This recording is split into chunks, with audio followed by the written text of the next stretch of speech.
Сәлеметсіздер ме? Таныстырылым қазақ тілі мен әдебиеті пәні бойынша оқылым дағдысын қалыптастыруға арналған. Оқу мақсаты. Оқу мақсаты тақырып бойынша деректер қолдана отырып, мәтінде көтерілген мәселеге өз ойын дәлелдеп жеткізу. Оқылым дағдысын дамытуға бағытталған сабақтың құрылымы. Коммуникативтік дағдыларды дамытуға бағытталған тапсырмалар өзіндік ерекшеліктеріне сәйкес белгілі бір жүйемен жүзеге асады. Мысалы, оқылым дағдысын жүзеге асыру үшін оқылым алды, оқылымнан кейінгі тапсырмалар ұйымдастырылуы қажет.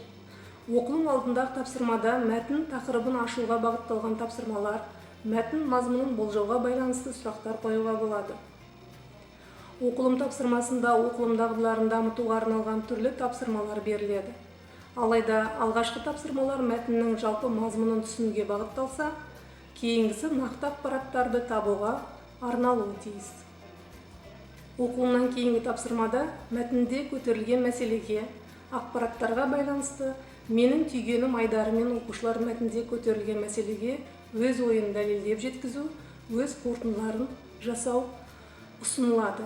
Сонымен қатар, оқылымнан кейінгі тапсырмада оқушының өз көзқарасын білдіруге, ойлау дағдысын дамытатын тапсырмаларды да ұсынуға болады. Оқылым алдындағы тапсырма. Оқылым алдындағы тапсырмада оқушыларға ғаламторға қатысты суреттер беріліп, сол бойынша талқылау сұрақтарын қоямыз. Оқушылар алдымен сұрақтарға жеке ойланады, содан соң жұпта талқылайды. Мысалы, берілген суреттердегі ойды анықтау үшін қандай деректерді мысалға келтіруге болады? Мысалға келтіріп отырған деректерге қандай дәлелдер ұсынар едіңіздер? Ғаламтордың пайдасы мен зияны туралы қандай пікір білдіруге болады? Ғаламторды пайдалану мәдениеті дегенді қалай түсіндірер едіңіздер? Оқылым тапсырмасы. Оқылым тапсырмасында оқушыларға оқылым мәтіні беріледі. Оқушылар мәтінді жеке оқиды, содан соң мәтін мазмұнын жұпта талқылайды. Мәтіннің мазмұнын толық түсінгеннен соң мақсатқа сай мәтіннен дерек іздейді.